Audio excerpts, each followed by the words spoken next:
All right, everybody, welcome to the LA Soccer Hub Show. My name is Gio Garcia. Today is Thursday, March 11th. Today we're talking LAFC. Got my man Garrett Rodriguez once again joining us. Garrett, how you doing? Hey Gio, I'm doing pretty well. Thanks for having me again. I am super excited because I think this episode's going to be really, really good. I have a good feeling Yeah, about it. it is going to be good, right? LAFC had the first press call on Monday, and it's exciting, right? If you're an LAFC fan, this is what you've been looking forward to it. You had Bob Bradley on the press call, you had Tristan Blackman, you had Eduardo Tuesta, and there was also a signing as well this past week that LAFC did. Hmm. So they're adding more pieces to that puzzle, which looks like it's going to be a final piece. This is what the puzzle is going to look like, right? And then you also have some of the comments that Bob Bradley made of certain players, which we'll get into that. But before we get started, is that an Arsenal jersey you're wearing? Yes, sir. Yes, sir. I was gonna guess it's either an Arsenal jersey or a LAFC goalkeeper jersey. Yeah, definitely not an LAFC goalkeeper jersey. Would never get one of those. But What's the reason why you don't like being a goalkeeper or what? no, none of our goalies are good enough. But I won't say much more on that. But what I will say is that Arsenal. Thank you. Thank you. I wasn't, if you guys were able to watch the game today and you're an Arsenal fan, you're sweating for a little bit because it looked like one of those typical games where we blow it. Danny Ceballos, I don't ever want to see him in an Arsenal jersey again. I'm glad we got the window. Gabriel, towering header, Odegaard, a rocket, and El Neni. I don't know. El Neni, I don't know if, do you know Mohamed El Neni on Arsenal? Are you familiar? No, no, I don't. I'm gonna be honest. I He, don't. I don't I really know, watch all good. Arsenal or. He only scores bangers and rockets on Arsenal. That's all he scores. And he hit like a 35 yard bomb today. It was beautiful. We're up 3-1 now going into the home tie. So we should clean it up and move on to the next round of Europa League because we definitely need to win this. So very excited, very happy. For footballing wise, it's been a good week for me. Very good week. Yeah, I bet, right? I know Arsenal has had an up and down season. I don't really try. I try to keep up, but at the same time, I got way too much stuff going on. Right. I did see the bigger names, I should say. Juventus is out, Ronaldo's out, Messi's out, which is Yeah. which is crazy, right? To think, and I saw that. I think BR Football, Bleacher Report Football, they put like a piece of content out that that officially they've passed the torch down to Mbappe and And Erling Holland. Haaland, and I'm like, I don't know, I don't think those guys are trying to pass it up, but unfortunately they're not able to go all the way any further in Champions League, right? Well, both uh Barcelona and Juventus are shit. I'm be honest with you. They're both not they're both crap teams right now. Obviously Messi and Ronaldo, those are the players that you associate those teams with because they're the best players on the team.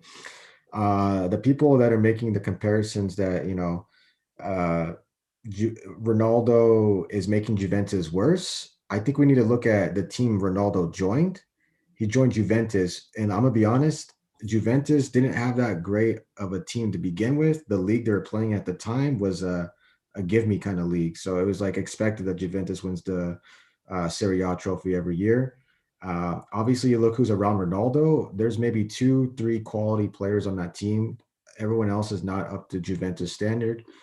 Today, you saw a report that Juventus wants to do a full-on rebuild, and Ronaldo might be one of the guys going out. And if that's the case, I have this dream scenario because if Messi wants out of Barcelona and he's not happy, they link up at PSG or something like that. That would be ideal because if you think about it, I I wouldn't probably want sound them together though. I want them again. I always want them against each other. I well, the thing I would think is that I mean I probably sound stupid, but if Messi and Ronaldo on the same team at a PSG, that would just be Did you already create this a like FIFA team with Ronaldo? This no, sounds like one of your FIFA teams. no.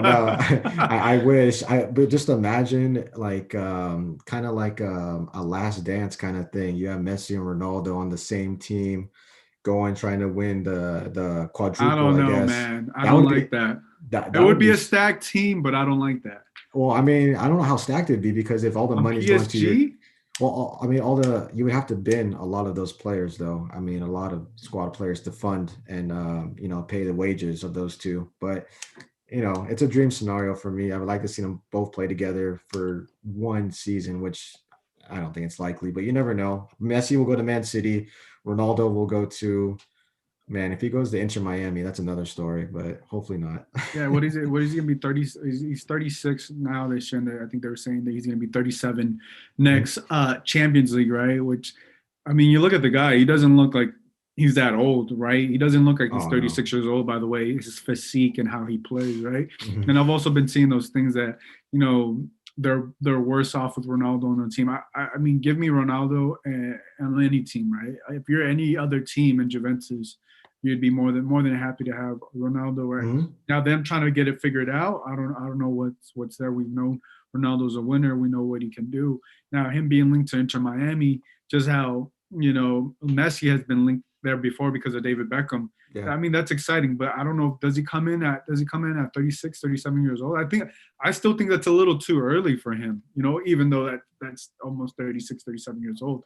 But it's somehow, some way, David Beckham is able to make that happen. Let's Mhm. let's make it happen. I know he's paying players under the table, defenders under the table, or not. I don't know what the scandal going on over there, but if you can if Ronaldo, for whatever reason, right? This is a Yeah. far off, right? Is he like, you know what? I'm done with Europe, which I don't think that is, and he wants to come to the MLS, and he wants to say go to Inter Miami. Yeah. If you're the MLS, you make it happen. You open up Oh 4 yeah. DP 4 DP spots. You make a new rule, 4 DP spots, right, or 5 DP Yeah. spots, whatever it is. If you're the MLS, you have to bend the rules, because to have one of the greatest players of all time, you make it happen. Yeah. I mean, that's a scary thing. If he does come over here, he's gonna be dominant, dominant. Even a 50-year-old Ronaldo will be dominant in this league. So, I I mean, know. if you get someone of his stature coming over here, I mean, you might as well just put up a statue of him outside the stadium, whatever team gets him, because he's going to light it up. And I wouldn't doubt that team wins MLS Cup because he will not put up with crap players around him. He'll make sure if you're crap, he'll make you good in one Yeah. season. So he's like a LeBron James. He'll make everyone else around him good, and he makes and then once he leaves, then they go back to being average. So it'd be exciting to see what happens. Yeah. I don't know if he comes this after this season. I don't even know his No, contract mm-mm, situation, but I mean, mm-mm. he definitely looks like he has a lot left in the tank. He doesn't look like he's lost any speed. I mean, like I said, his physique and everything. It's unfortunate Mhm. that they didn't make it past this round. Same thing with Messi, but I mean, it is what it is. I mean, it is what's Yeah. going. There's tough competition out there. There's tough competition out in Champions League. But no, enough of that Euro talk. We're here to talk LAFC, but we do have to touch base. What stuff's going on there. Yeah. So, like I said earlier, this is week one for LAFC. Officially, week one. We had Bobrelli in the car. Year four, he said a lot of interesting things that Hmm. that really picked up on. He talked about giving opportunities to the academy players. Talked about Tristan Blackman. He talked about Brian Rodriguez. He also talked about how they finished the season last season. Now going into year four, I think that you understand the system, and we know his style, we know his formation, right? Now it's getting all those pieces to work together, right? Hmm. It's too early. We're not going to know who's going to be the third up top player, right? They just also signed Cal Jennings, which we'll get into a little bit later. Yeah. But you're going to start seeing. But yeah, I think you have more of the competition on the defensive end, and some of it in the midfield. Obviously, the goalkeeping. Um, Hmm. situation, but I think it's going to be very interesting because also you have that right back and that left back spot. Right. That those are competitions, and I'm assuming with all the promotion and all the money they put into, Ken Moon is your number one right now. I know they're not going to say that, but I mean when you spend that amount of money on a right back to get him here and you promote him that way, you can only put two and two together, right? So I was able to ask Tristan Blackman, and he had a positive response of the competition and what he sees moving forward, and he's excited. Pretty much just he wants to bring it on with Kim Won, and I think that's the type of a team you want to have, and that's the type of player that you want to have. What do you make of some of the quotes and everything that you read online? Well, I mean, Tristan Blackman, I think definitely knows what's going on. So I'm glad he's thinking of it as a competition. If that's a competition, we don't know. I mean, it might be set in stone already that Juan is going to be the starting right back, if that. But I mean, Juan. I mean, Kim Moo Wan looks really. I'm gonna admit he looks really good in that LAFC training kit. He looks like he's made to be an LAFC player. I just hope the quality's on the pitch and not so much in the photo shoots and whatnot. But I'm really looking forward to what he has to offer, and also Tristan Blackman. How's he going to take it? Is he gonna be still motivated, or is he not going to? You don't want to see a player lose his motivation, especially after the campaign he had last season, especially during Concacaf. And if that involves having him come off the bench or interchanging with Juan during certain, situations tactically, then so be it. I mean, but it is a competition for to start as it should be. It shouldn't be, you get the main guy and he starts. It's always a competition between players. Yeah, and I think that's what you want from these training, right, early training ground practices and everything that you get to see. You're going to really see who's going to want to fight for that spot. And I think just how Christian Brackman ended the season on a high note, you want to continue that momentum onto the season and add a little bit of competition. Right now on the live stream, Kid says, "Yo, carry on." I think he means carry on when we're talking about. The Europa Champions League and everything, other teams out there. But yeah, I think it's exciting, right? When you have more competition, you have these new faces that are making their way into, and in a way, this is going to make your team better, right? Yeah, And then Bob Bradley's obviously going to put the best player on the field, and if it happens to be Tristan Blackman, and it happens to be Tristan Blackman, you can't be mad at that, right? And I right. think that's what you want, are those things. Another thing that I thought was interesting is, when you look at LAFC right now, they're a complete team, but at the same time, they're not a complete team because they don't have a third DP like the rest of the teams. I'm assuming the rest of the rosters do, and unfortunately for them, what happened with Brian Rodriguez in that situation, you gotta look forward, and you gotta whether you're a roster spot down, you still gotta work with what you have, right? We're not gonna know until that situation ends, and I think in the end of May, Yep. with Brian Rodriguez. Bob Bradley made some interesting comments Yes. about Brian Rodriguez, and I'm just gonna read the quote here Mm, that I tweeted this out, and pretty mm, much just saying, giving up the open door to Brian Rodriguez to come. Here's a quote: "Brian Rodriguez is a talented player, and there's teams that are looking at him. We felt in all ways that this was going to work for him, meaning that he was going to go to Almeria. right. Whether that means an opportunity in Europe or it helps him get better and comes back here." Um, I thought that was very interesting. He just opened the door. He's keeping that door open, right, for Brian Rodriguez to come Yeah. back. Um, when Brian Rodriguez said he wasn't going to come back, but I think Yeah. this is what you got to say, and this is what you got to do, right? Because he's still a player that holds a lot of value because of how much money he paid, and LAFC is not going to necessarily walk away. Mm. What did you make of that quote that Bob Bradley had to say? It's kind of weird because you usually don't see MLS players leave to Europe and then come back to play for that same MLS club. So usually when players leave MLS is to develop a little bit and then go to the big European club or smaller European club, and that would be their mainstay. So I find it kind of weird that we sent Brian Rodriguez to Europe to develop and then come back to help us out. It's usually the opposite. So I think he was kind of not telling the whole truth there. Um, I personally hope that Rodriguez doesn't come back, as you know. But he did get an assist over the weekend, and he played, I think, 25 minutes, 25 to 30 27, minutes, 27. 27. Okay, Yeah. so that's an improvement. And hopefully, I mean, if he's going to be an impact sub, at least give him the 20 to 25 minutes and at least give him some time like that. But hopefully, he gets a starting spot because we don't want to lose his value as far as selling on. We want to keep building it up as well. Yeah, I think also it is. You raise a great point, right? You typically, especially players at that age, young of an age, you don't see them go to Europe and then come back to the MLS, come back to the MLS team, because if you really think about it, that would essentially mean you would be taking a step back in the Right. Yeah. process, right? Because you're already there. And it's very interesting because I think we all know that, but I think when you look at when Bob Bradley says that he's keeping the door open because I mean if they're not able to sell him, he's gonna have to come back. You know what I'm saying? If for whatever reason, there's that possibility. Mm, Whatever percent it is, say it could be 50%, it could be 20%, it could be 5%. But if you're Bob Bradley, you can't close the door. You can't close the door, and he has to say, he has to keep the door open, right? And he whether it makes sense or not, he has to keep the door open because it's $11.5 million that you can't just let walk away. And if for Right. whatever reason they're not able to get a deal done, they're gonna have to bring him back. Now, I think that's when it gets messy, but I don't think that will happen. I think Brian Rodriguez, we're starting to see he played 27 minutes. Yeah. He got an assist. He got the Mhm. game-winning assist. I didn't watch the Mhm. game. I don't know how the assist came. I don't know if it was a fluke assist or if it was an amazing assist, but he was able to play 27 minutes. Before Yeah. that, he only got to play 10 minutes Total. total in like 4 or 5 games, right? Yep. So you're 4 games. you're seeing that it's going up. So it's good. It's good news for Brian, and it's good news for LAFC because that's what you want to see moving forward. That this player is getting more and more momentum and is gaining some playing time, and eventually going to start. Right, that's what you really want is for him to fight.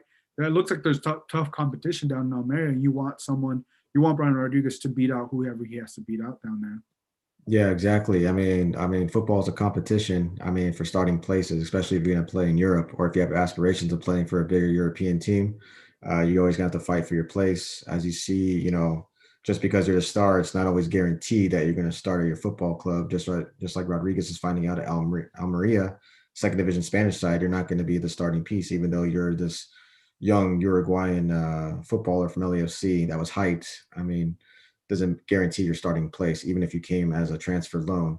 So, I mean, as long as he keeps fighting for his place and getting at least 25 minutes a game, hopefully he starts, he actually gets the starting position and continues to develop and get assists and hopefully notches a couple goals while he's there too.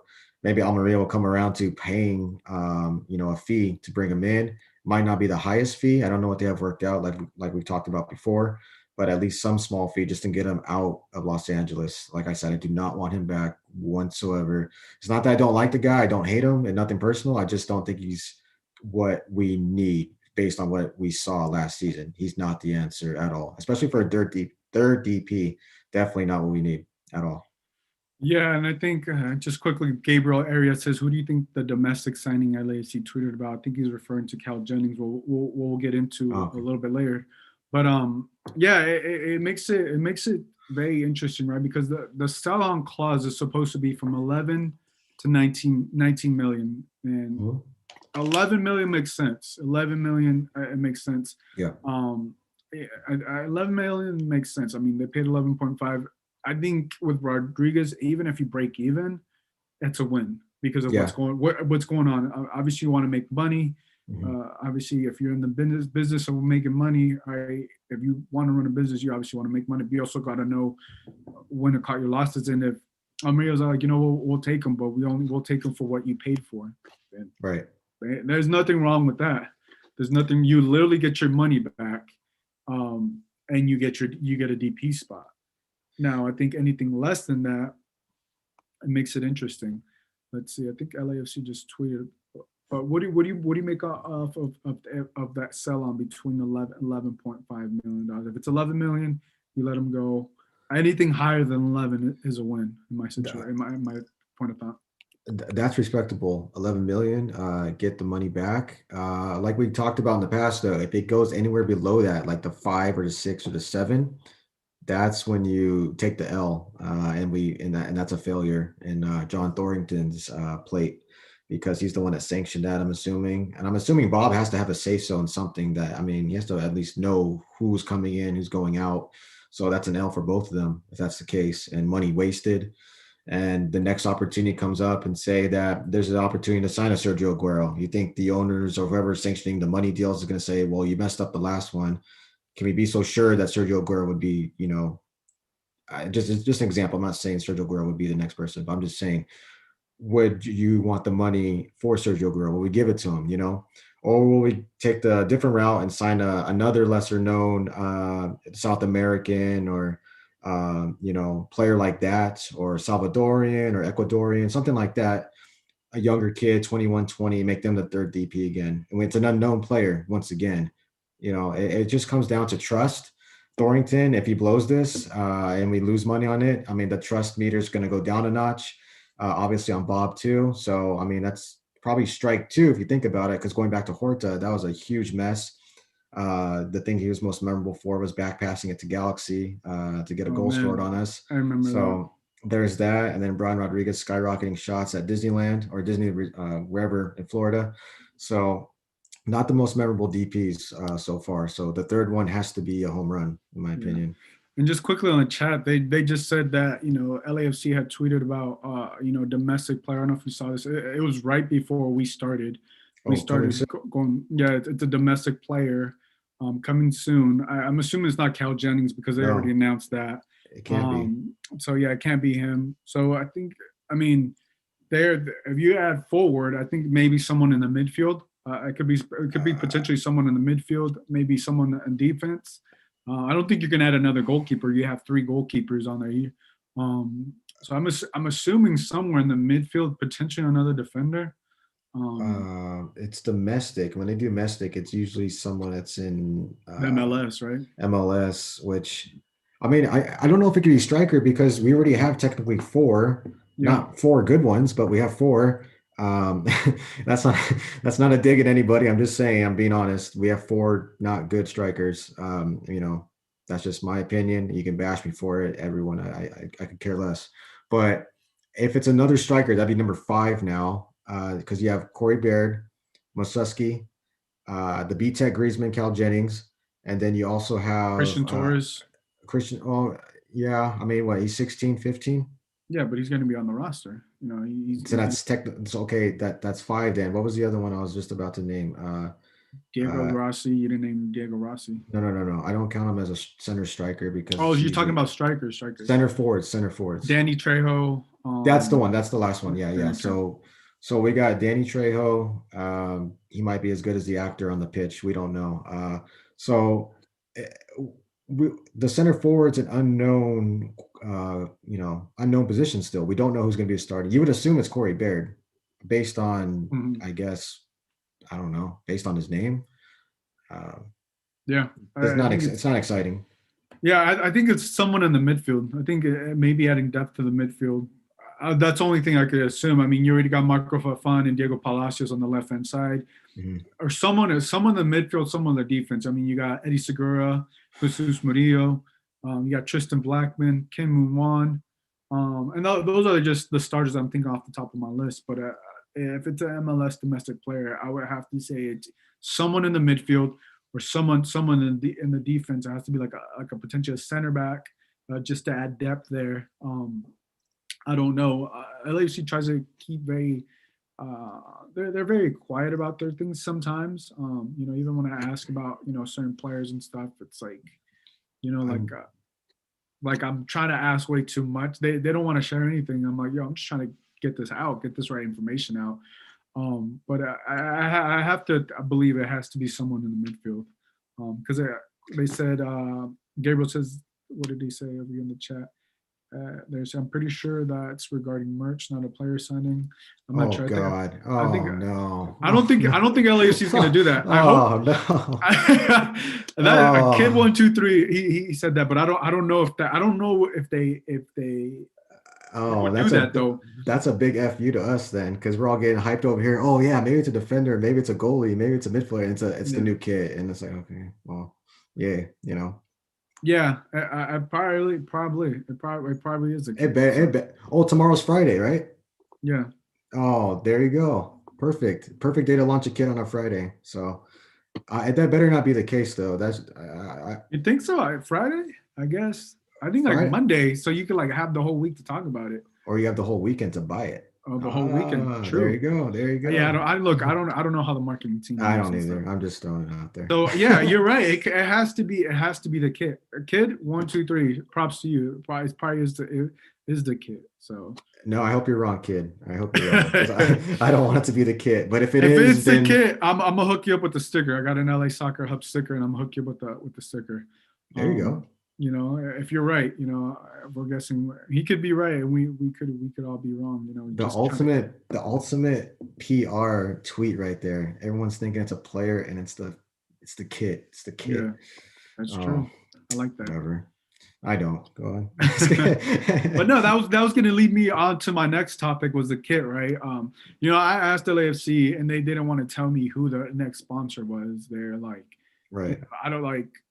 I'm like, if you don't want to tell me, you don't have to tell me. Like, I spoke to one of the media people, and they're like, what they say. They're just like, where are you going to put this out? Or, what this information, where's this information going to be useful? I'm like, if you Right. don't want me to tweet it out, then I won't tweet it out, right?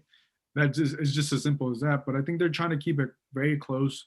I know some people have assumed it's going to be Ford. Potentially Ford is going to be the sponsor because you have the trucks, and I think they have that type of money to spend on there.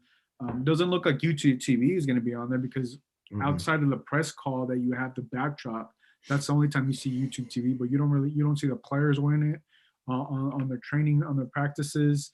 You don't see them wearing it anyway. Even what the replica that came out, they didn't have which I really thought was interesting that they didn't have their sponsor on there. If it's a replica, right? Like Mm-hmm. what happened? What happened with that? It's like, Yeah. Interesting. well, I don't know. What do you guys think in the chat, and what do you think who could potentially be the next sponsor? I did see the Ford logo slapped on the leaked kit with the kind of white looking kit. That looked really ugly. Yeah, it does. Yeah, that Because was ugly. Ford is blue. That's why. Because Yeah. Ford is blue. If you can make the Ford logo on a black kit like gold, then we might be like, kind of in business or something like that. But I mean, I'm telling you, if you get the beer sponsor on the kit, that would sell, I mean, pretty quick. I It mean, could be. You said. What'd you say the other day? Heineken. Heineken. I said maybe it could be Heineken, or I don't know who else. Modelo's not a sponsor for LAFC, are they? Or are No, I they? think no. I don't know. To be honest, I don't know who the sponsor. I know I Farmer John. I know people have talked about Farmer John being the next sponsor, which I thought was hilarious. If you have Farmer John on your jersey, Oh, we're hey, gonna but get made fun. whoever. We're gonna be called farmers and stuff like that anytime we lose or something stupid like that. I can already see it. So hopefully not. Hopefully it's not Farmer John or anything like that. Maybe I hope it's Heineken. That'd be pretty dope. I wouldn't mind. That'd be actually pretty cool. I would like that. Yeah, Heineken typically has. I mean, that is just a cool logo. Mhm. I think it's they're building up suspense with it, which is great. Mhm. Because they have they tweeted about the boombox, which I don't know who's bought the boombox, but it's 430 four hundred Yep. and fifty dollars. That's a lot of bread, man. That's a lot of bread to spend on a boombox, and you can have Yep. someone down there just make you something less expensive, just putting on some stickers. But hey, if you purchase it, I'm not going to judge you, but that's a lot of money. You can buy like 3 jerseys, potentially maybe two jerseys with that kind of money. Yeah, you can buy the new kits, the authentic ones. So you're better off not buying the boom. I mean, you do what you want for your money. I don't care. You guys earn your money, however way you earn it. So if you want to buy the boom box for $400, buy it. If you want to buy the authentic jerseys, three of them, just as much as a boom box. So there you go. Yeah, and another thing that was interesting about the press call. I'm just going to paraphrase here. It was Eduardo Tuesta. Mhm. He's pretty much just said it was time to win championships. It was time to win some trophies. Trying to win some Yep. with LAFC, and right.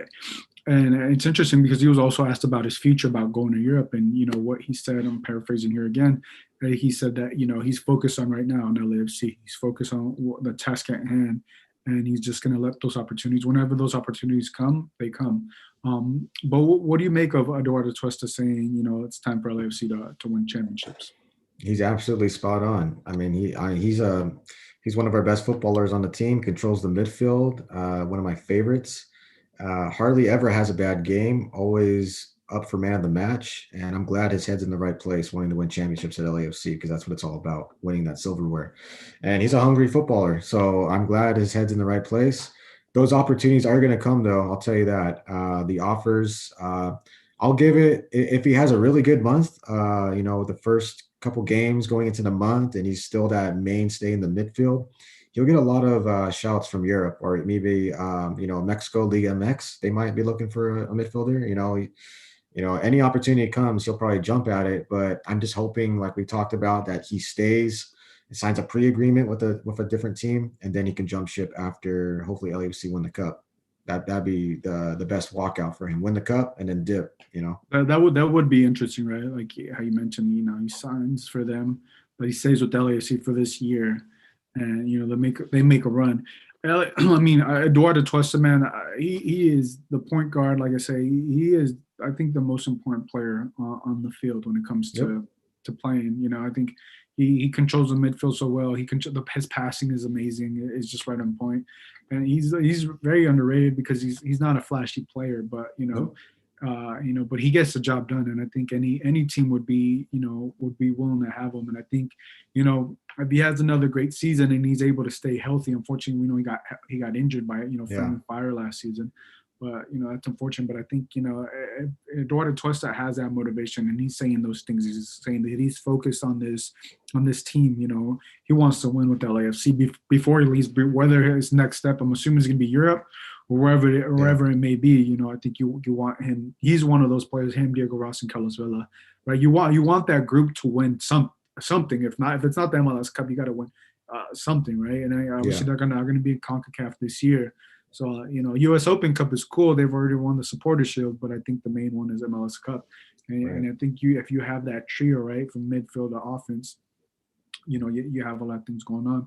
And just quickly in the chat, it said they do. I mean, they're talking about the drops of LAFC when they tweet. He's Gabriel said they tweet all the time. They tweet about signings, but tease prior. I think they always tease about the drops.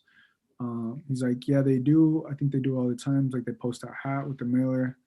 The LAFC always tweets out about players this way, but it could be a spin on it this time, and it could be the kit like we're talking about. Right. But also like the schedule was announced for LAFC, and they're going to open up with Austin FC on April 17th at the Bank of California Stadium. Back-to-back years where LAFC opens up with a new team, with one of the new teams at home. I think you've seen some of the posts, Matthew McConaughey, Will Ferrell, you got the celebrity there. Yeah, there's trying to build it up. but instead of using the people on the pitch, the footballers, the warriors on the pitch, we're using Will Ferrell and Matthew McConaughey. I can give two shits about because they're not that's just me. I knew they're going to try and use the celebrities for this, but it's not about them. It's about the guys on the pitch. I had to look up who's on Austin FC. I couldn't tell you. I couldn't name more than 3 people. I'm with you. I think that's why they're doing it, though, because you got to think about it. Like Will Ferrell and Matthew McConaughey are arguably bigger stars, than any LAFC and, Austin FC. I mean, no disrespect to Carlos Vela, right? No disrespect to him. But you're talking about Matthew McConaughey, an A-list celebrity. Will Ferrell, you're talking about someone who's been funny but's fallen off, right? But but we know who everybody knows who Will Ferrell is and Matthew McConaughey, and them being the owners and just having that tie with the celebrity thing in it, the rivalry. I get it, but that's what I was thinking. At the same time, who's on Austin FC? I don't know. I really don't know. I had to look them up, but based on the roster, we should win 3-0. 3-0, no problem. That team is weak. Yeah, I'm sounding kind of cocky and kind of overconfident, but that team is weak. Should be 3-0. I think they signed some. I think they might have signed some Argentinian player. They got the number 10 or something. I forgot who they signed. I don't know who it is, but I'm only focused on the LA teams. But they haven't signed anybody that the league is talking about. Like FC Cincinnati signed the Brazilian kid, right? Right. I thought Austin FC would make a big splash signing, and I don't know. I haven't been able to keep up with them. If they've already used their third DPs, I'm assuming they have, but they haven't made a big splash with a big signing, which I thought was very surprising. Most of the time these teams are just all hype based on there's a new team coming to town, but they never really do anything with the team. Kind of like Minnesota, they haven't really signed anybody. Like when they were getting announced to MLS, it was like a big deal because it's a new team, but who did they really sign? Kind of like Inter Miami, there's talks of they're gonna have Messi and Sergio Ramos and all these players on day one. Well, Inter Miami and their best player was Pizarro, which was not that. At least he's somebody, right? He's somebody, but he's not what they were talking about hyping up. And then they signed Gonzalo Higuain and Mantuidi. Oh my God, I wish he was in our midfield. But Austin FC. I looked at their roster. They had a couple of old Galaxy players. Yeah, they got. I thought they don't have Jesus Corona. No. Corona. He went to Houston Dynamo. I think he went from Austin SC and then Houston Dynamo with some trade. They Um, they have Matt Bessler or Beasler, whatever you want to Matt say his name. Beasler. Yeah, ex United States men's defender. Diego Fagundes used to play for New England Revolution, I believe. I'm just reading some of the names that I recognize. Hector Jimenez, that's who was on Galaxy at one point, I believe. Mm. And also Alex Ring was on New York City FC. That name sticks out to me. And also another one. I think Cecilio Dominguez is the guy you're talking about, maybe the one, the No, no. Argentinian. Yeah. That's him. That's him. If that's he's Argentinian, he's a big guy. He's a He's a D, he's the big star. he's their DP. Yeah. Apparently he's 26. He's Paraguayan. Oh, And Paraguayan. I didn't know. I thought he was yeah, Argentinian. and he made his debut at age 17. Oh, okay. Well, I'm not really. I mean, if he scores a hat trick, then he'll shut me up. But yeah, I'm pretty. Watch Oh, Austin FC listening to this, and they're gonna be like, "Yo, they said 3-0, and they're gonna come out hot." oh, and But then yeah, and then they also have Sebastian Berhalter. oh yeah, Was that's Greg Berhalter's son, so he's on the team. I'm not gonna say anything. I'm just gonna keep my mouth shut on that. But a I kid on the chat, he has a good comment. He said MLS matching Austin against us goes to show that the league knows what team butters their bread. I mean, if Talking you about want Austin ratings, yeah. and and Miami last year. He also says Pizarro was low key their best player. He didn't have a supporting cast around him. That's true. That team sucked. The team sucked. I mean, he was their best player. I just put it blunt. And then he got some help with Higuain, who showed up to camp. If you're familiar with Higuain and his career, I mean, he was at the peak, and then he started to not care about his, well being as far as physical shape, and it just went down from there. I mean, the guy's still going to score like 20 goals a season because he's Higuain. Mantuidi, I love Matuidi. Oh man, when he was on PSG, baller, baller, baller, baller. Even on Juventus, he was still getting older, but he's still a baller. I love him in the midfield. Oh, in the midfield of Matuidi, Atuesta, and Blessing. Oh my God, I would dream of something like that, but obviously that's not going to happen. So Yeah. Well, you got to see. I mean, you got to work with what you have. All right, Gary. You got to work with what you have.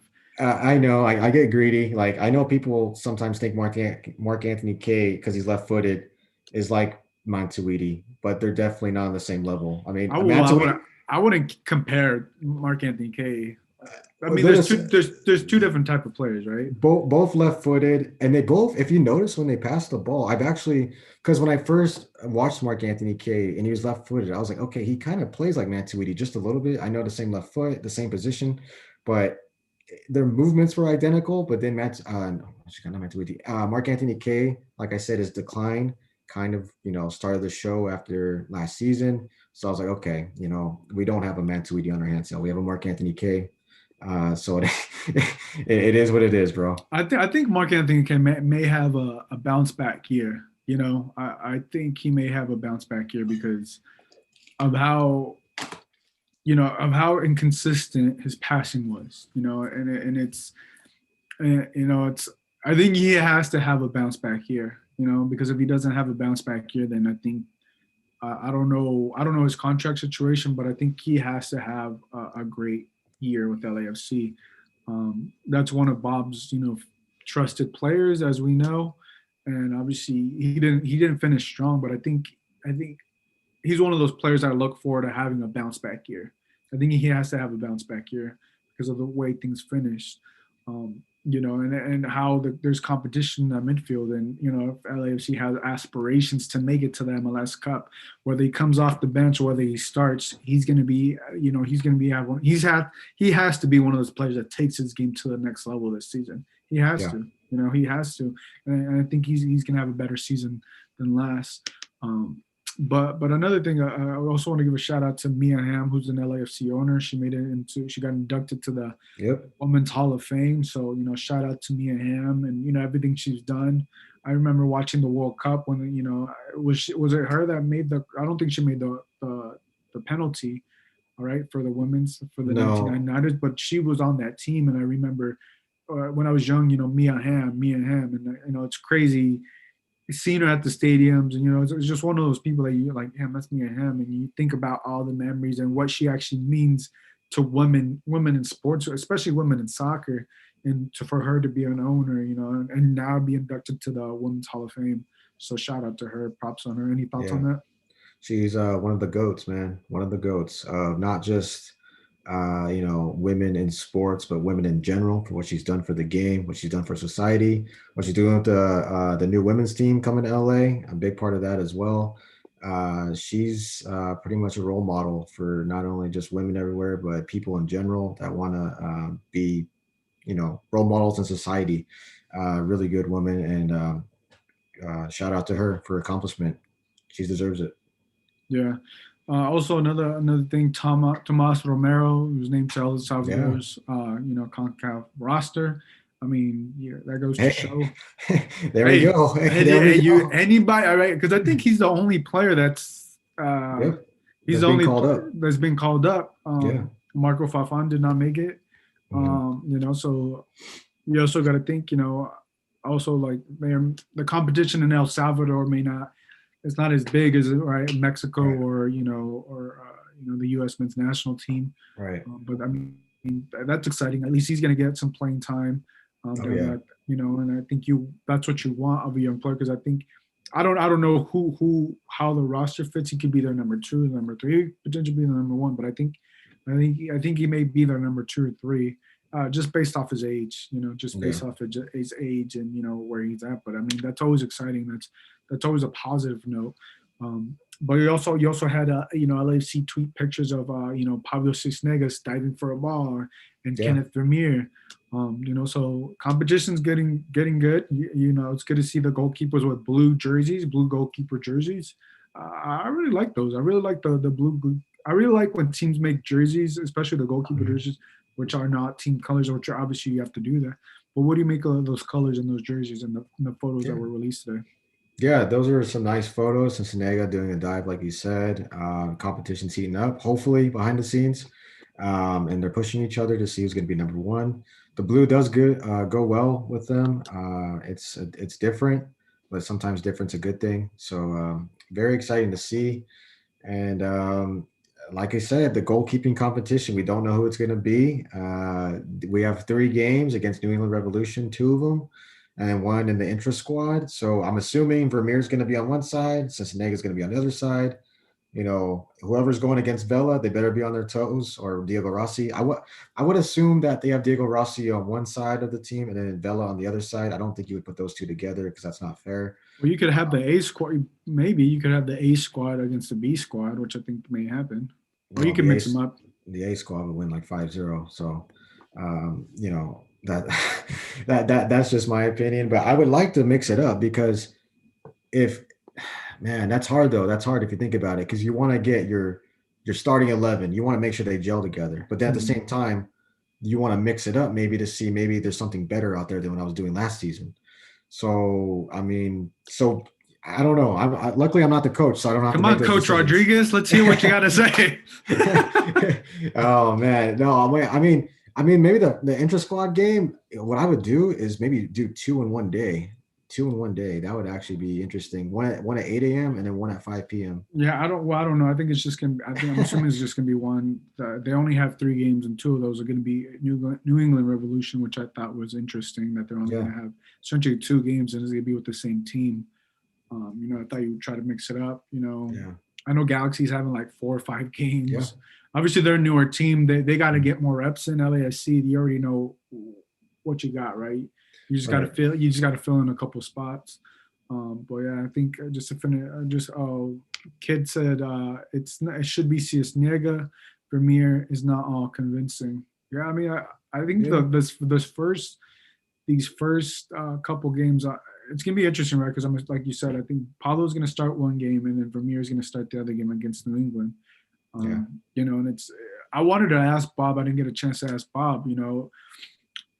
If he was gonna have, if this year was gonna be the year that he was gonna have their number one, if they're gonna have their number one, or they're gonna go back to this kind of hybrid of going back and forth, um, you know, situation goalkeeper. Because if you think about it, since the first season, LAFC have had their number one. yeah. I think it was Tyler Miller, right? The first season, Tyler, Tyler Miller. and Yep. ever since that first season, they've always had keepers fight for that spot. It's never been that consistent, like, because I think in the second year, I could be wrong, the second year was Tyler Miller and Pablo Cisnegas. And then the Yes. third year, it was Pablo Cisnegas and Kenneth Vermeer. Now you're going to the fourth year, you don't have Right. that clear cut number one. And I don't know if going into year four, you want to have that or that works for them. And I don't know. I don't know if it really does. Well, whoever is the number one, they have to stick with them until they absolutely mess up. I'm hoping they don't go every 3 games. They switch the goalie because that's not good for anybody's confidence. So, with that being said, if the cup competition comes around and you want to try out the other goalie or set the starting goalie for the cup competition goalie, so be it. But there's U.S. Open Cup, and that's about it. So that goalie might not get any opportunities unless an injury unfortunately happens, or they're going to rest the goalie certain games and save them for the bigger games because there's sometimes midweek games. It all depends how Bob wants to play it. But I mean, if you have one goalie, you stick with that goalie. It's good for the confidence and the momentum of that starting goalkeeper. Yeah, I agree. And a kid says Bob said the only reason he kept Vermeer in goal for CCL was because he began the campaign. So Bob wanted to maintain some consistency. Yeah, well, Bob actually said that he went with Kenneth Vermeer, to your point, kid, that because he played in CONCACAF, and which I thought that was interesting because that was so long ago that year. Yeah. That he went back to Kenneth Vermeer because they felt comfortable because he played in CONCACAF. So that kind of goes to show you, like, they go off of experience. It didn't really matter that Pablo Cisnegas finished out the year strong. I think they're more comfortable with, like, okay, Kenneth Vermeer played really good in CCL, so let's go back to him, even though he didn't have a good season. So I guess that's how they look at things, and I guess that's an interesting way of looking at things, especially as a goalkeeper. I thought, you typically go with, the player the goalkeeper that has a hot hand, and I think at the time it was probably Cisnegas, but I think you just want to see one of them take the spot. If it's Pablo, it's Pablo. If it's Kenneth, it's Kenneth. And obviously, I'm talking about if there's no injuries or anything like that. Yeah. If there's no injuries, you go with the number one. Because I think if you go back and forth again for this fourth year, that'd be 3 years in a row that you don't necessarily have a number one goalkeeper. But if that works for them this year, that works for them this year. If that's the situation. But I don't really see that working for them that way. I don't know. I could be wrong. Yeah, we'll have to wait and see. That's interesting competition, just like we have in the midfield and right back and center forward. Just wait and see. That's all I keep saying because I don't know what else to say. Yeah. We've been beating this drum for the goalkeeping since the end of the CONCACAF, really. For a while. Yeah, for a while since we first had you on here. So no other goalies coming in from what I'm seeing. So we're stuck with those two, or maybe 3 if Romero is actually the number one in El Salvador and he actually does really well, then let's start him, if he's actually really good and we don't know about it yet. But I guess we'll see soon enough. We got a good question here. Black J Ops says, you guys think LAFC passes on Trejo? I think I have to see how Trejo, I haven't seen him, how he plays. I haven't either. So I got to see him. I think we're going to get an opportunity when they play New England Revolution. I think I'm going to have an opportunity to go there to those games. It won't be streamed, right? I don't think so, no. But maybe I could live stream it on I was going to say, Instagram. I could live stream it. Right there. I honestly, I could. I'll talk to the team. I could because there's no media rights. Because Fox or ESPN or YouTube TV don't have the media rights. I could stream it. I'll just have to talk to LAFC because they get kind of weird with that kind of stuff. But because it's gonna be my phone, and it's not gonna be like I'll take my phone and stuff. But to your question, I don't know enough of Danny Trejo to see. I know Bob Bradley had talked about Danny Trejo on the press conference call, and he said that just his decision making needed to be a little bit quicker, and not because and what he was referring to is because the speed of the game is a lot quicker, right? You got defenders are quicker, midfielders are quicker that they can read, and I think he just has to from what Bob Bradley is saying, this is what I'm understanding, that he may just have to see the game a little, adapt to the game a little bit quicker. But John Thornton said that he is going to get a chance to play. he's going to get a shot. Whether that means preseason Open Cup or playing with the USL affiliate Las Vegas Knights. Well, that's what I assume is going to be his Yeah. role. Because I don't know enough about him, and unless he does something amazing and blows Bob Bradley's socks off, Mhm. I don't think that's the situation right now. And going from college to MLS is a big jump. Just the speed Right. of the game, it's a Yeah. big jump, and I think he may need some time. He may need some time to adjust and adapt. And if he's able to do that this year, and bam, let's do it. But you also got to think he has to beat out Danny Masevsky, who already has experience, Mhm. Corey Baird, who looks like to be the center there, the center forward there, or the starting center forward, Yeah. which I'm assuming. So the road is tough, but it is possible because like we saw last season, players got injured, players dropped out. So there is a possibility, but he just has to, when he gets his chance, he just has to make it happen. I mean, we don't know who the center forward is. For me, it's Cal anyone. Jennings too, which we should talk about. Yeah, yeah. Want to talk about him? We can talk about him real quick. Yeah. Go give your thoughts on Trejo, then we'll go into Cal Jennings. Okay. Well, Trejo, I mean, so we have Corey Baird, Trejo, Danny Masleski, and Cal Jennings, I believe, is the four options now as center forward. I think what Bob Bradley's going to do with these four is hand out raffle tickets before the game and see who gets the lucky number because honestly, it's anybody's game to start up top. It's going to be heavily involved in the intra-squad games, the New England Revolution, two of those games. Who's going to get the opportunities? Who's going to make the most of it? If Danny Masuski misses an open wide, sitter, and then Cal Jennings happens to hit a shot from 20 yards out and scores, who do you think's going to be starting the first week? We might be really surprised who we see up top come against Austin FC. We might see Cal Jennings next to Diego Rossi on one side and then Carlos Vela on the other side. And we're going to be scratching our heads. How did this guy start up top? But that could be due to what's going on behind the scenes. And obviously, whoever starts, we're going to get behind. But if they don't perform, I'm for one not afraid to say what I want to say about the players if they're crap to get them out.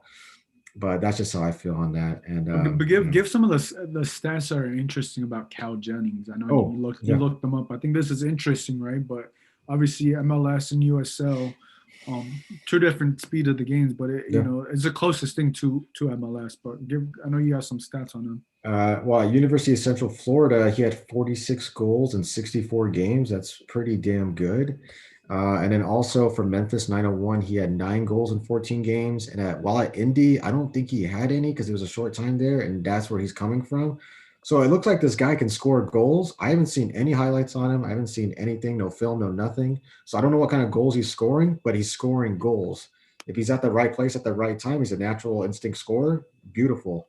Let's add him to the team. And he's not the youngest. He's young. He's 23. Obviously, that's a young age, but he's not like he's 18, 19, 20. He's 23. So, maybe that's going to be another factor. And he's going to be next to, if he does get these opportunities with Carlos Vela, Diego Rossi. You play better with better players. If he was next to, Billy and Bobby who suck, he's going to not do as well. He's have to carry the weight. So maybe he's had to carry a lot of the weight when he was at college, when he was at Memphis, when he was at Indy. So maybe with Vela or Diego Rossi, and then maybe behind him in Atuesta, this guy, we could see the best of Cal Jennings because before this, I had no idea who Cal Jennings was besides Antoine Griezmann's doppelganger. So, so He does look like Antoine Griezmann, and I don't know if it was Alicia or someone had tweeted like, "Who's this new guy?" And I was like, "I'm not gonna say it's Antoine Griezmann because I know that's not him, but that dude looks a lot like him. He looks a lot." If Vela was on his phone, he was probably excited. And then he's like, "Oh, it's not my buddy. It's No, Cal Jennings." he was probably in training. He was probably like looking up and like Griezmann, and then he's like, He's like, "Oh, "Oh, never Cal mind." Jennings. It's Cal Jennings." Yeah, because everybody knows who Cal Jennings is. That's a household name. But he does have a catchy name. I will give him that. So Yeah.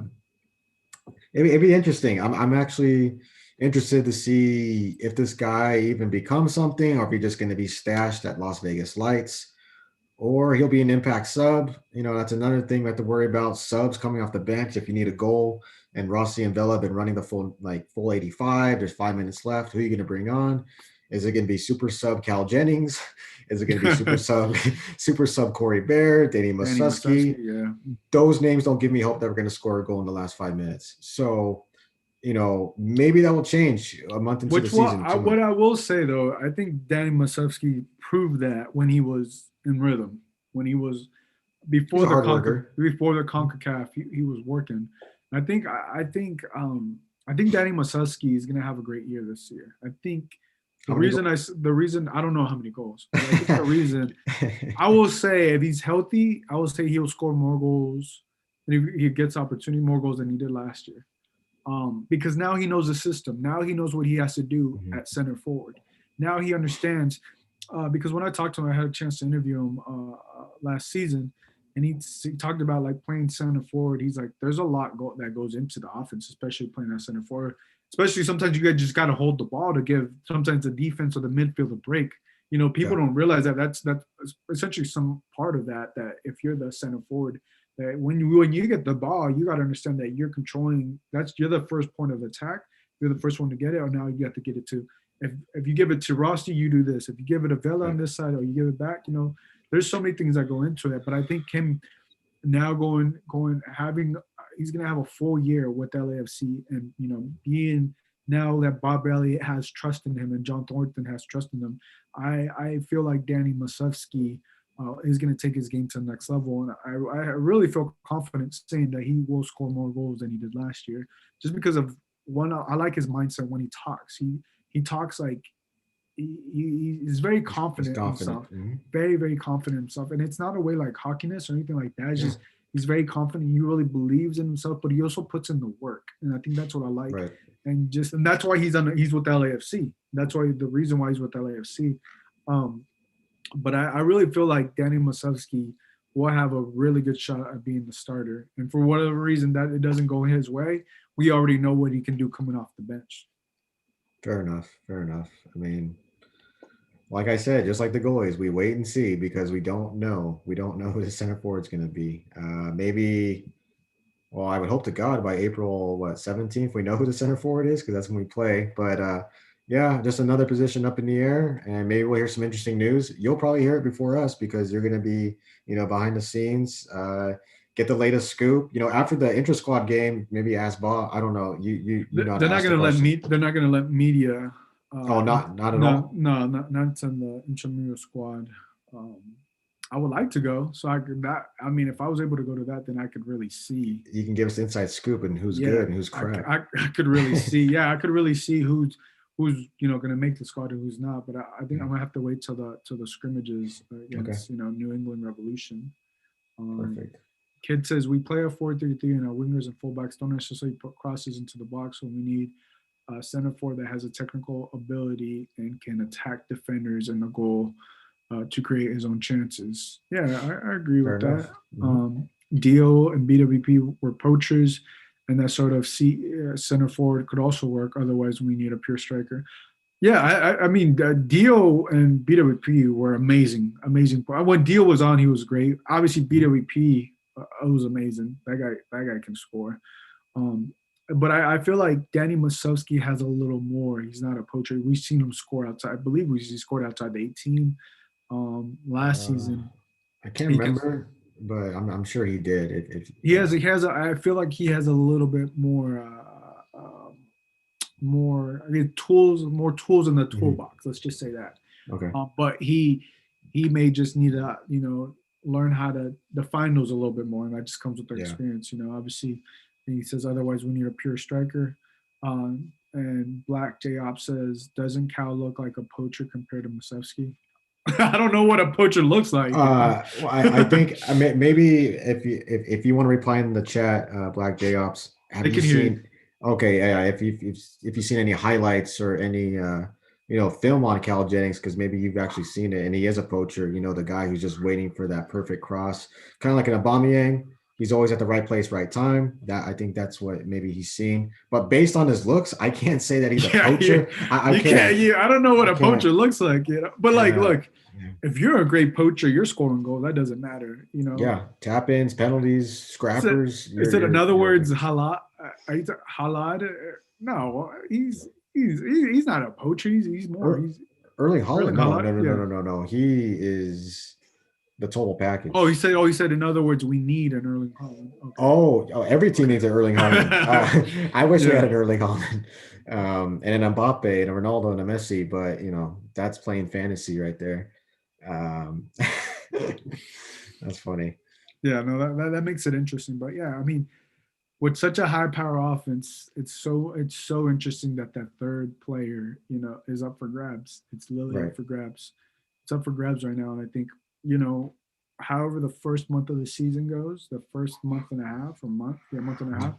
then we're gonna see where that third DP spot is gonna be used. Because Right. that's gonna be very interesting. Where they decide to go with that third DP spot. So I mean, there's a lot there for like, see, if things go well, they can just essentially use that 30p spot for something else. Yeah. I mean, I really want that center forward position as a DP, but doesn't make sense now with four center forwards potentially there, unless you stash some of them in Las Vegas. I mean, a center back. People shout at a center back as a DP. Another key midfielder. I don't know. It's just getting kind of complicated now, and instead of simplified. So until we see how the Rodriguez situation plays out, until we see how many injuries we're going to have, knock on wood, we have none going into the season, or in the middle of the season. Also, how many L's we're taking? If hopefully not, well, we're going to lose some, but hopefully we don't have that many. Are the center forwards scoring a lot? Are they giving us duds? Are all four of them combined for 5 goals only? We're gonna have to really. Well, I'm not gonna have my work cut out for me because I don't work for them. But John Come on, Thornton's Coach got Rodriguez. Come on, John. GM Rodriguez. Yeah, if I was GM, I'd probably be fired for going bankrupt for trying to get Aguero and Sergio Ramos. But John Thornton's got his work cut out for him. Bob Bradley's going to definitely have his work cut out for him. All the coaching staff better be on their toes. Different tactics, different defending of corners. No more or no more that's that's spatial. that's the most important thing. I mean, Yeah, not the most spatial important. marking. That the mind marking. I want to see if I mean the zone marking is what they Yeah, do on corners and free kicks. I want to see what they do this year, and if they do that, maybe adding Kim Moon Wan and Marco Fafan may change that or something. I don't know. But if they go with the same and they don't have the same, if they have the same level of goals getting scored on and they don't have no success with it, then I think questions need to be asked about that. first game of the season. If we let in a corner kick goal from zone marking, then I know that this whole offseason has been a waste of time. It's been a waste of time because if you give up a On the corner defensive end, on the on the defensive defensive end. end, it's been a whole waste of time. And whoever's in charge of that, pack your bags, go quarantine somewhere, and then get out because you are not good enough for this club. If you're still doing zonal marking after what we saw constantly last season, at least 50, well, not 50 times, but a Oh, lot. it It was a seemed like lot. Yeah, it 50. was a lot. God, especially in Orlando in the bubble bowl thing over there, it was a lot too. So, no more zonal marking. That's one thing I do not want to see anymore. Yeah, you would hope and assume that if they do go with that they're better than they were last year. But if they don't, they move on to the man marking. Right. And Kit says a man can dream. I think he was referring to your comments about Mbappe and Ronaldo and all that. Hey, the most realistic one, if we're being honest, if we're being completely honest, in the next 5 years is Ronaldo. It could be realistic in the next 5 years, or maybe Griezmann. That's that because the Vela connection, but Vela will be 37 if he still stays with LAFC in the next 5 years, I believe. I 37. wonder how long he's gonna want to play. I think he's 32 years old right I now. mean, he can kind of quit whenever he wants, really. I mean, but I mean, he's still so good in this league. I mean, you're still so dominant. Yeah, he's So 32 years old. 32. Next 5 years, he'll be 37. Griezmann, I think, will be 35, 34, maybe. So Griezmann, I mean, I don't think he's that good right now for Barcelona, but coming to LAFC, obviously he'd be a He's superstar. yeah, he's 29 years old. There you Um, go. yeah, I Like, think it's interesting. It's like I don't know. I get the feeling that Carlos Vela, maybe for how dominant he is in MLS, he may be a player that may want to hang up the boots within the next 5 years. I don't know if I see him playing till 37, like mm, Ronaldo or Messi. I get the sense that I don't know. I could be wrong. He may play till he's 40. Well, Um, I do know Griezmann and him want to play together one more time, but will that be with LAFC, or would they go hang up the boots together one season at Real Sociedad, which would be my worst fear. But oh yeah. yeah, so I mean, um, I don't know. Griezmann's a real possibility in the next 5 years. Maybe one season with Vela, and Griezmann can take the torch for a couple seasons until he gets, bored of playing MLS or whatever. But if once Vela leaves, there needs to be that next big signing, that next wow, like we actually got that player to play for this team, like that kind of a signing. No. Um, but there's a lot of players out there that I would gladly take once Vela leaves. I'm sure everybody would. And there's probably a couple players, hopefully by the time they come over, that want to come over, will be interested in playing in MLS, especially if USA does a really good cup, goes deep in the World Cup, which I don't know if it's going to happen because I don't want to get off topic here, but USA's developing some great talents right now for the U.S. men's national team.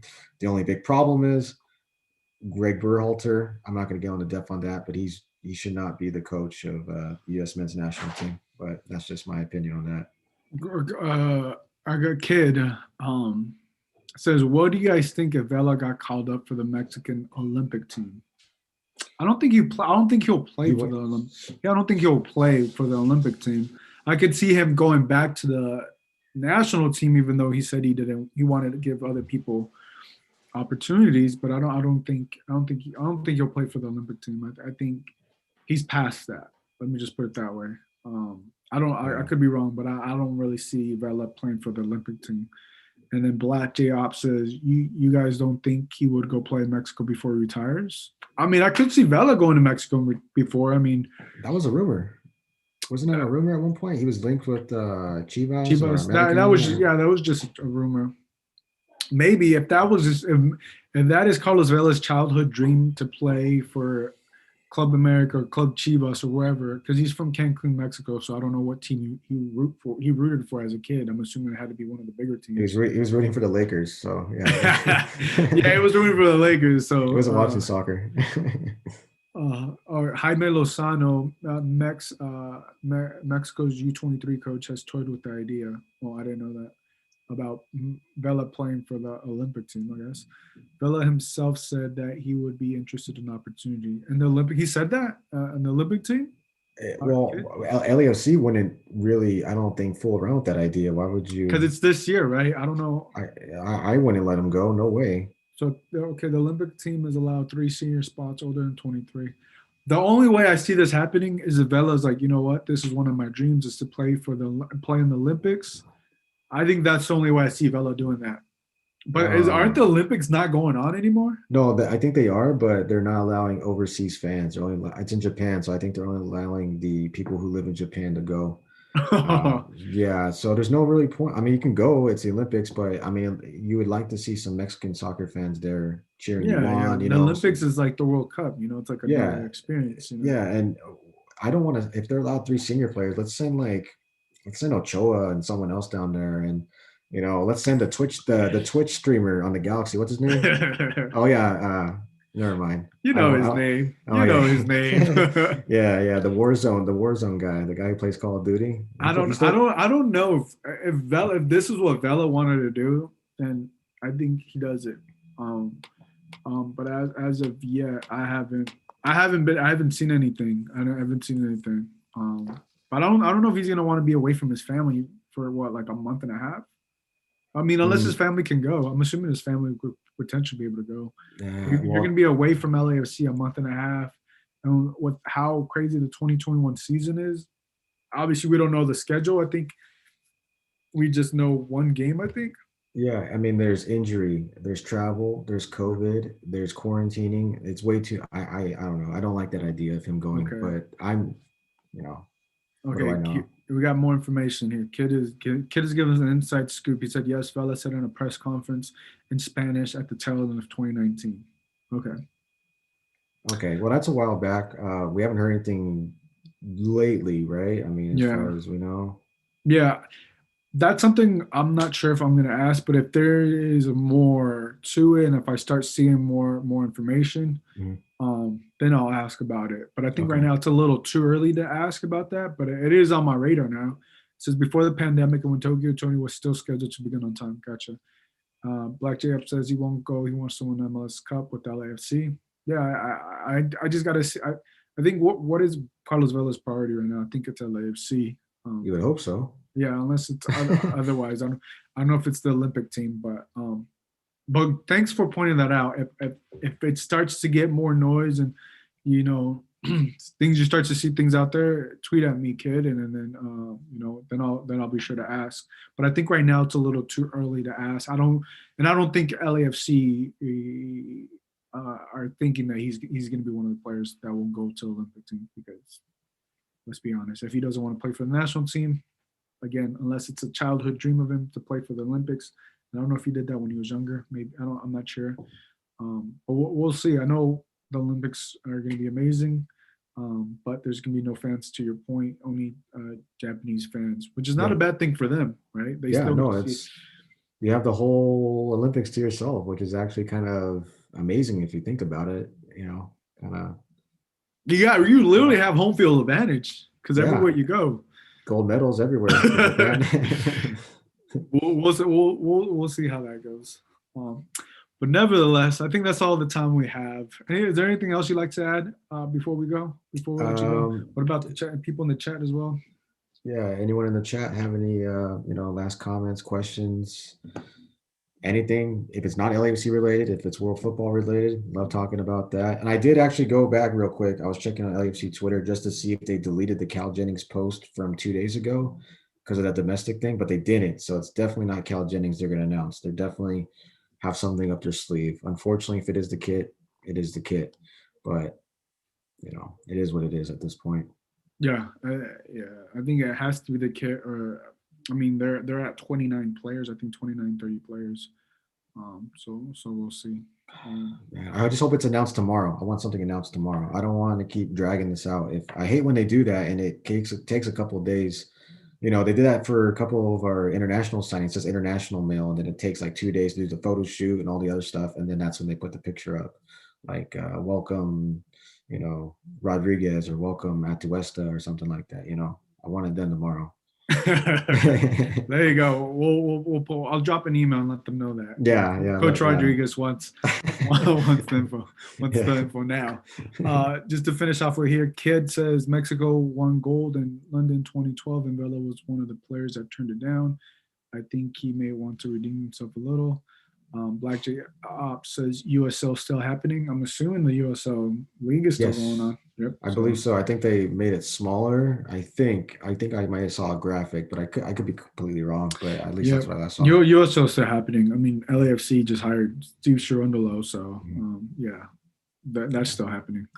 Um, but yeah, guys, that's all the time for right now for today. Again, if you guys people in the chat, join us every Thursday at 7 p.m. We're talking LAFC, okay, Rodriguez. Obviously, we cover both teams, but Thursdays at 7 p.m. is scheduled for LAFC talk, all things LAFC. So Garrett, let the people know where they can follow you. You can find me on Twitter at WeAreLAFC Live, always on there doing polls, just doing my random tweets, speaking my opinion, always interacting. So I appreciate if you guys give me a follow.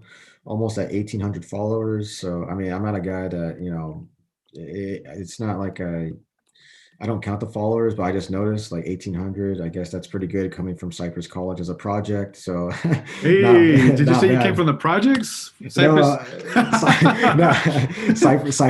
It was a Cypress College project. That makes more sense. There you go. I gotcha. There you go. There you I was go. like, But yeah, damn, we got someone that's no, no, been no, through it. no, no. But yeah, you guys can find me on We Are LAFC Live. That'd be much appreciated. Yeah, definitely give him a follow, guys. He was always running great polls, just great information, there, and speaks his mind, which I love. That he's very honest with his thoughts. So I really like having you on. But guys, like I said, people watching, people listening, every Thursday at 7 p.m. we do this live stream.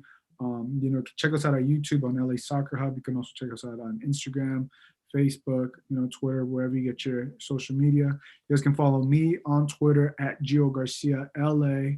And also, if you enjoyed this episode, make sure to give this a 5-star rating on Apple Podcasts. You can listen to this podcast on Spotify, wherever you get your music. And yeah, guys, we'll catch you guys next time. For Garrett, this is Gio.